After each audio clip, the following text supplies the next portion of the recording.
Manifesting is self-leadership. Did you know this? You know, when you look up on Google, right, or Chat GPT, tell me what exactly is manifesting. They're going to give you all kinds of esoteric ideas and references, a lot about The Secret and woo-woo stuff. But as a woo-woo person who's created a lifestyle that is custom fit to what I desire, I've manifested many things in my life and trained other people how to. I can tell you definitively that manifesting really is self-leadership and self-discipline.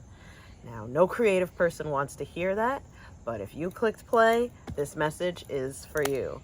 I'm Sensei Victoria Whitfield. Let's talk about it. I'm from strategicmeditation.com, as well as the founder of the Be Visionary movement, where I help impact-driven entrepreneurs and leaders like you who are heart-centered spiritual seekers, right? In your life and in your business, get and stay grounded and clear in mind, body, and business. My goal with these weekly video messages, which I've been putting out for over a decade here online to keep in touch and keep you inspired, is to make sure that you increase your energy so that you can increase your income and impact. Now, if that speaks to you, make sure that you hit the like button and subscribe here on YouTube or to my email list if you want to get off of social media for a while and let it be a little bit more curated for you. This is my 4th episode in 5 episodes exploring chapter 6 of my current book study, which is Outwitting the Devil by Napoleon Hill. It is the sequel to his amazing classic Think and Grow Rich. So it's Outwitting the Devil, The Secrets to Freedom and Success.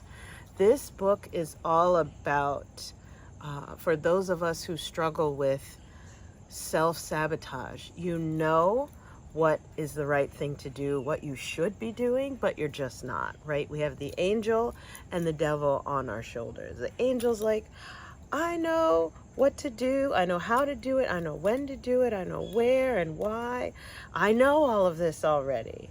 And then the devil's on your shoulder saying, I don't wanna, or I'll put it off, or maybe later, or maybe I can't, even though I know I can't, or I'm not worthy, yada, yada, yada. This book is a conversation with that devil on the shoulder, Napoleon Hill's having with his own devil on the shoulder, to say, okay, buddy, why am I getting in my own way? And what can I do to get out of getting in my own way, right? How do I outwit you in all of your schemes to sabotage me, right? He says that to the devil on his shoulder, right? His own inner dark side. For just as a side note, some people get a little bit put off by the title. They're like, oh my God, the devil or something. Even his wife did when she saw what he was writing, a good Christian woman, right? Didn't let it be published during his lifetime. In fact, the Napoleon Hill Foundation waited until 70 years posthumously to finally publish this book. And we get to finally go through it and finally learn how to get out of our own way. But this isn't about the devil. It's more about our own angel and devil, the inner saboteur. Does that make sense? And so the 6th chapter of Outwitting the Devil is really about habits. It's called Hypnotic Rhythm is the name of this chapter.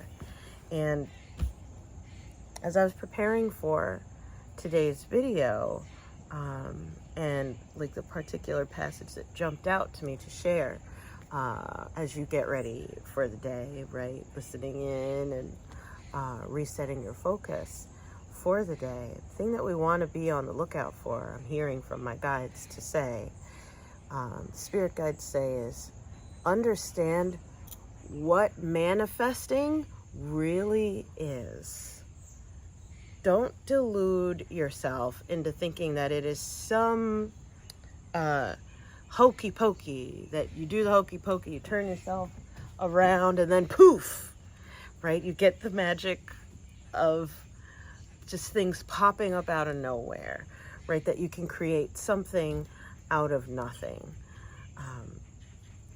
In the movie The Secret, that was an exploration of how so many different faith traditions, philosophers, and esoteric mystical practices over the years of history came together around this one truth of as above, so below. And what does that mean, right? It means that our thoughts are things. And the practice of the law of attraction and the practice of manifesting came out of that discussion of The Secret. And The Secret, by the way, is based in the New Thought movement. So if you really want to look at the historical era where all of this started coming together, around the turn of the 18th and 19th centuries, the New Thought movement is where it came through. And this book actually is a product of the New Thought movement. Napoleon Hill didn't just come up with all of this on his own. It's within a larger movement to understand how our thinking influences our physical reality.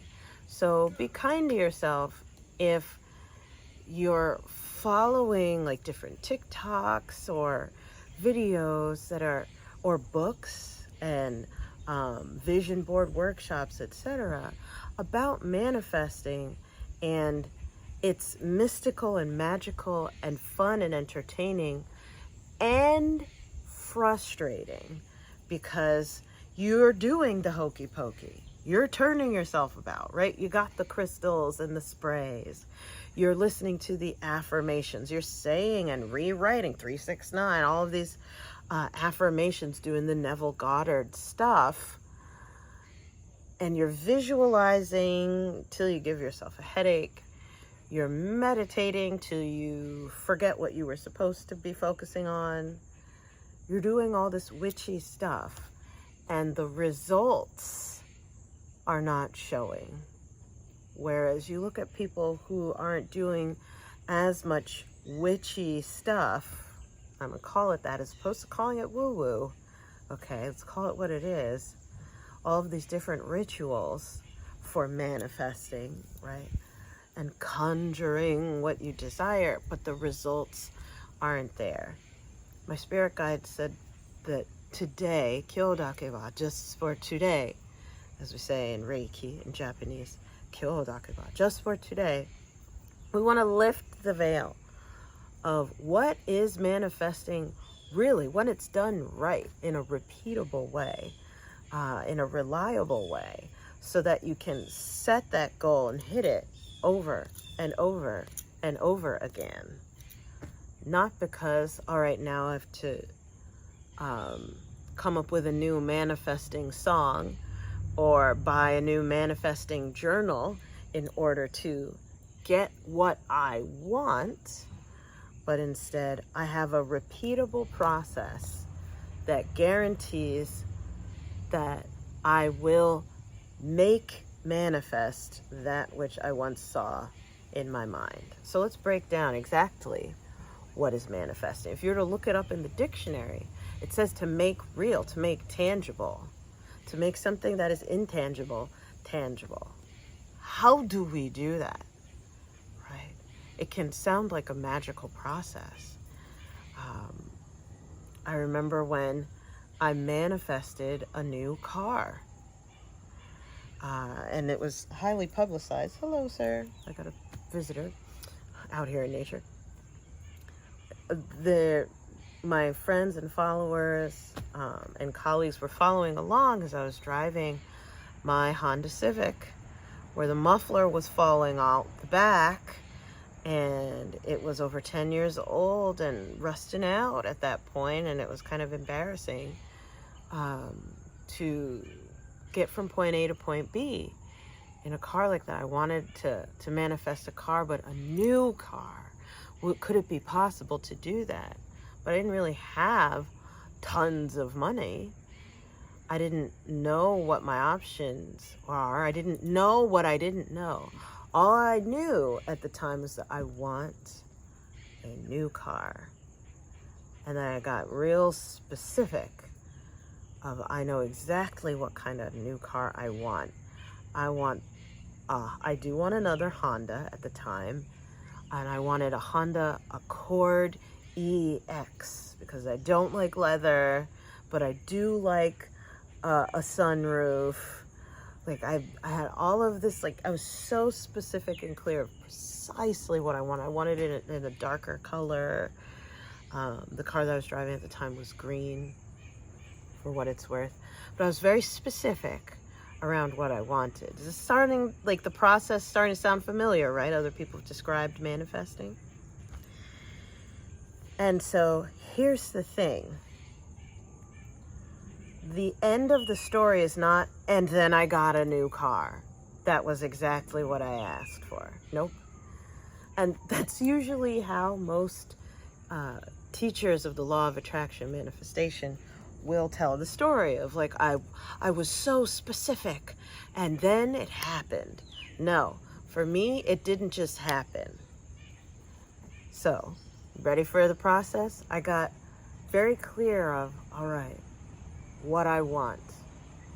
I could see it in my mind. I know exactly what I want. I was very specific with my goal of what I want to ask for so that it be given to me. So that's one big thing, is being specific on your level of desire. But then two, after that, I started telling people. Telling people what I want? How dare I tell people what I want? That was a huge, huge step in the manifestational process that I see a lot of woo-woo spiritual people, they don't tell anybody what they want. And especially, I started talking about what I desire, what I'm going for, what I wish I could have, around people who had it. Not expecting them to give it to me, but expecting the law of attraction, the like attracts like.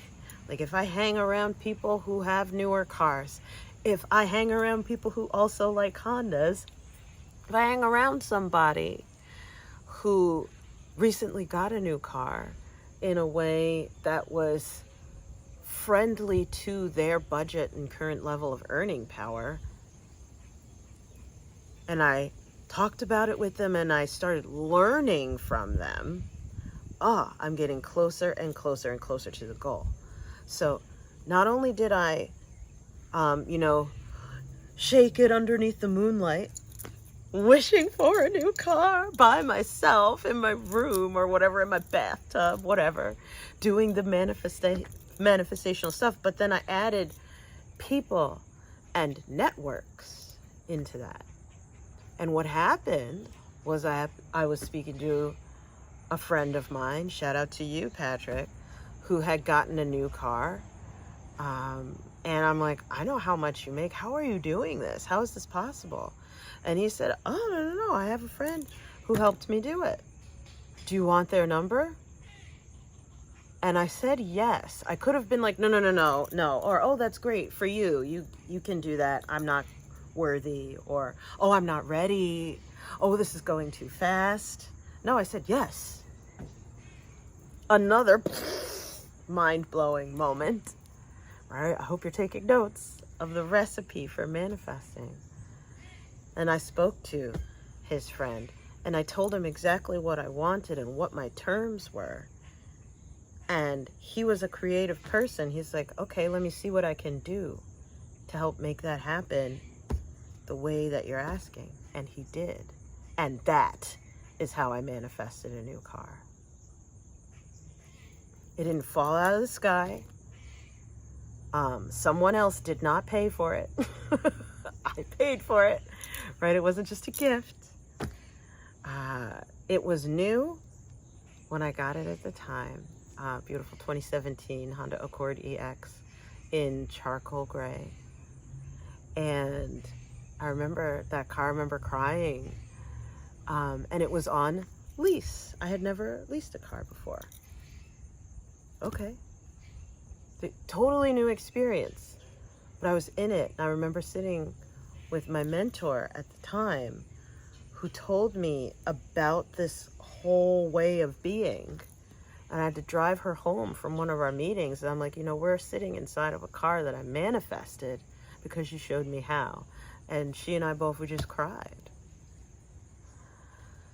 Now, that sounds still a bit magical of a process, but I want to break it down even more simply for you, because it's time for you to manifest something.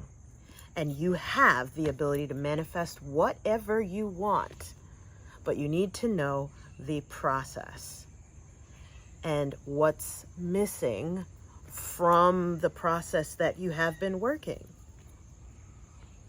And this is where the Napoleon Hill passage is going to come in.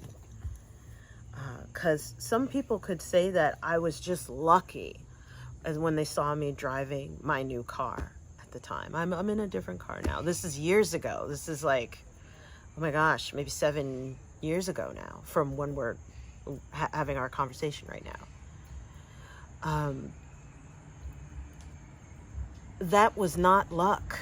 That was deliberate. That was thoughtful. And I took action. I didn't just think about it, wish, hope, pray, and manifest up here. I manifest down here with the voice, and I manifested with my hands and my feet. I was praying and moving my feet, to quote one of my mentors. Right? I was praying and moving my feet. I wasn't just praying. I don't know who this message is for, but it's time that you start praying and moving your feet. Time to get going. Let's go to the passage of the day from chapter 6.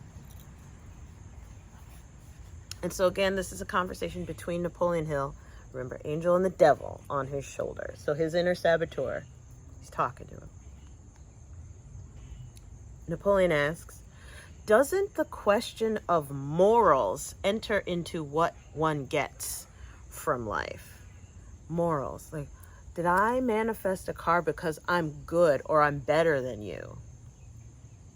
No. Devil on his shoulder answers, to be sure, but only for the reason that one's morals have an influence on one's thoughts. No one can collect what he wants from life merely by being good, if that's what you want to know. You can never be good enough. So Napoleon says, no, I guess not. I see what you mean.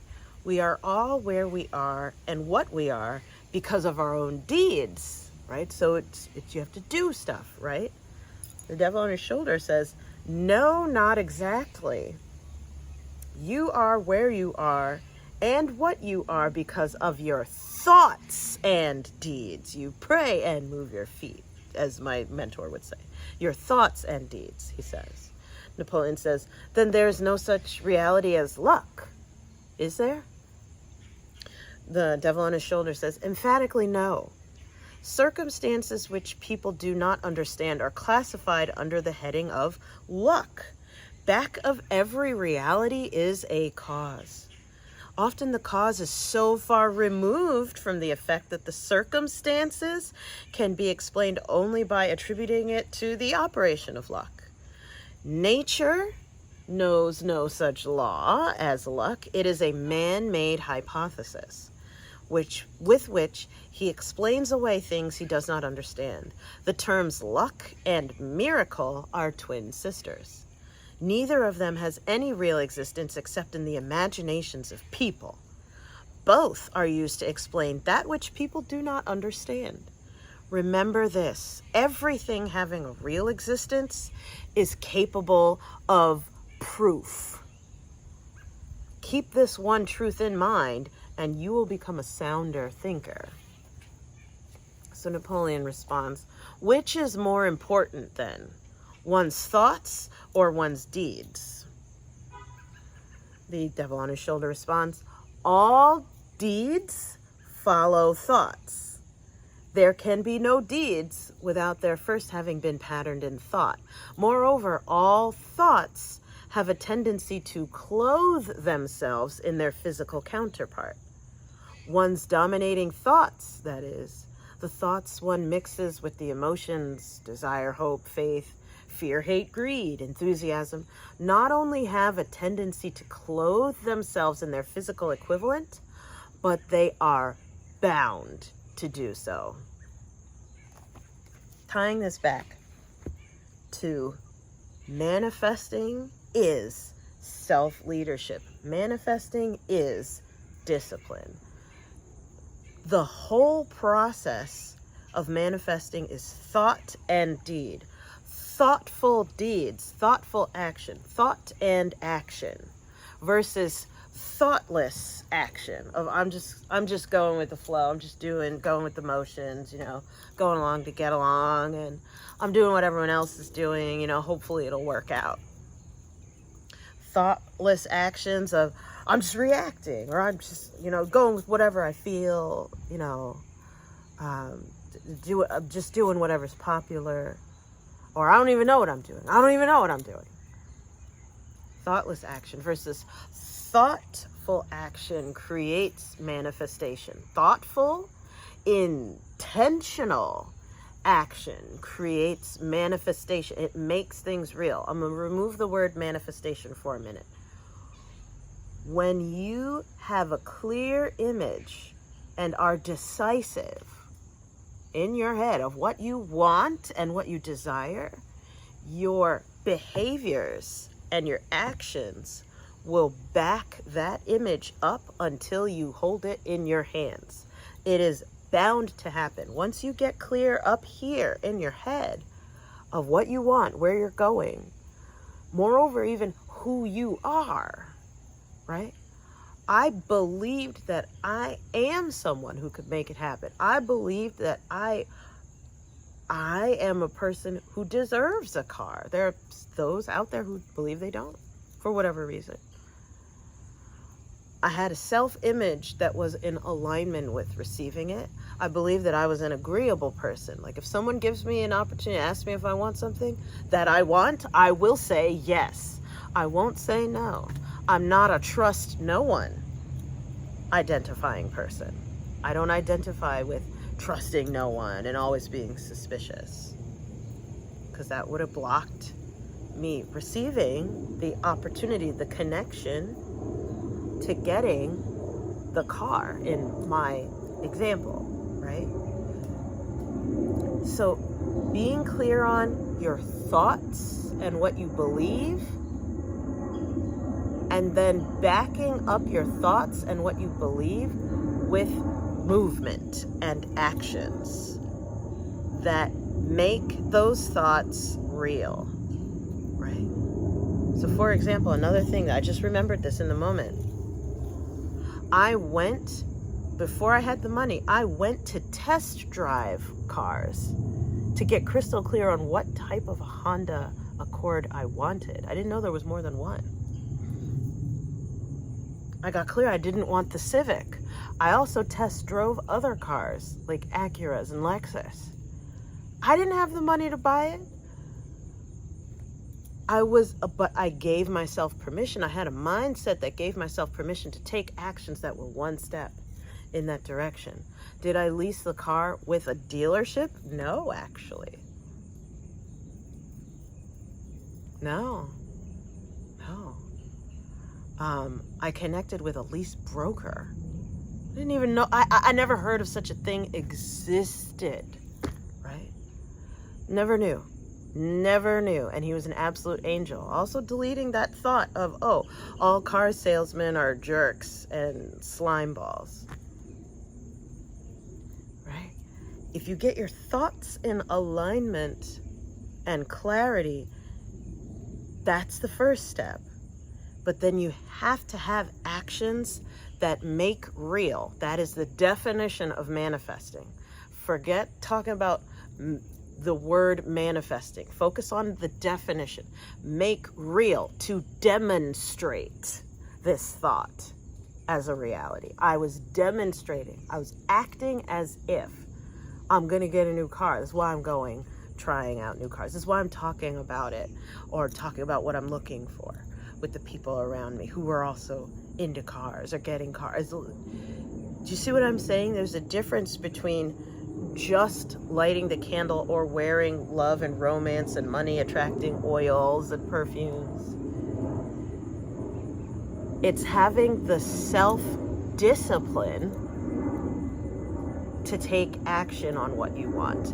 It's having the inner decisiveness, the self-leadership capability of, okay, I am a team within myself. My mind, my body, and spirit is the team that I'm working with. And I've got to lead this team to making, in that instance, a car happen. Can you lead yourself? Can you discipline yourself to come into alignment with what you want? That is the challenge of the day today. So here's the card of the week, interestingly. And he's coming back. He was here a few weeks ago. It's Archangel Michael, the Emperor, number 4 in the major arcana, coming as a challenger. Organization and logic, structure and discipline, leadership. So upside down as a challenger means you're feeling challenged, or you're like avoiding or trying to get away from, you're not in alignment with being organized, being logical, being structured, and being disciplined, being in the leadership role. You're not sitting on the throne, right? You're not doing it. You're avoiding being in a leadership position. You're avoiding being structured and disciplined. That's the message from the card today for you. And I pull them at random every time. It's crazy how this works. I'm going to read to you. It's important to cultivate logic, discipline, and order right now. This card signifies that although your dreams are valid and sound, they still need guidelines and organization so that they can manifest properly. Create a detailed plan for how you'll proceed and maintain kind but authoritative control over how that plan is implemented. And I'm going to add, by you. By you. So this is another thing. If you get stuck planning and never implementing, that is another form of this. Where, oh, I love my planner and my organizer, and I have everything color coded, and I got the calendar, and I got the notifications, and everything is like perfectly set up and organized so that I know how everything should work, and then I don't do it. If that's you, I love you, and this is your reminder that it needs to be implemented by you. And in the book, the period comes after implemented, right? It says it right here, right? Implemented. No. It's you got to do the work. You're doing the prayer or the planning and the moving your feet. It's stop planning, start moving. That's the message for today. Now, we can talk about this, and sometimes you got to embody it. Get it down into your bones, get it down into your soul. And what's going to support you in doing that is a strategic meditation. As you know, that's what I teach, and that's what I provide in the Be Visionary Movement at bevisionarymovement.com. I found that when you feel better, you do better. And that's why we meditate. Because I could tell you all of this till the cows come home. Now you know that manifesting is just having some discipline and taking action. Thoughtful action, not thoughtless action. Very intentional action is what manifesting really is. You can know that, but if you don't feel it, you're not going to do it. And that's the secret of the secrets. And the key to getting yourself into feeling in alignment with doing what works, doing the thing, is strategic meditation. The strategic meditation of the day, you're going to open up our app at bevisionarymovement.com right B-E, is how that is spelled, not just the letter, right? B-E, Visionary Movement, all one word.com. When you go in there, if you have your membership or you're doing your 7-day free trial to test it out, you're going to type in the top, go ahead and type this in, cooling, drying, calming. So you're going to do the cooling, drying, calming meditation. It's 17 minutes per day. So sometimes we get ourselves too worked up and overwhelmed by the plan, by our visions, our desires, etc., that we aren't able to just go implement, just act, just execute. And this cooling, drying, calming strategic meditation you're going to do first before you have an opportunity to take some action so that you're in the right feeling state to get it done. All right? So comment below. What comes up for you hearing all this? Tell me. Is this something that you've always wondered about? Like, what is manifesting really? Or is it just some witchy woo-woo stuff, right? Tell me also what you have manifested, if anything. What have you made real that once was only an idea in your life? Would love to hear it. Reach out if you want to work one-on-one, 732-903-8573, or go to talkwithvictoria.com to access my call calendar. Let's connect and see how I can help. So that brings us to the end of this video. Again, thank you so much. Sending you big hugs and love. Thank you. Hit the share button if you made it to the end of this video. Obviously, it was of interest, of some value to you. Share it on your favorite social media platform to spread the love far and wide. And remember, you do not have to lose your glow as you grow in life and business. We'll see you in the next one. Bye for now.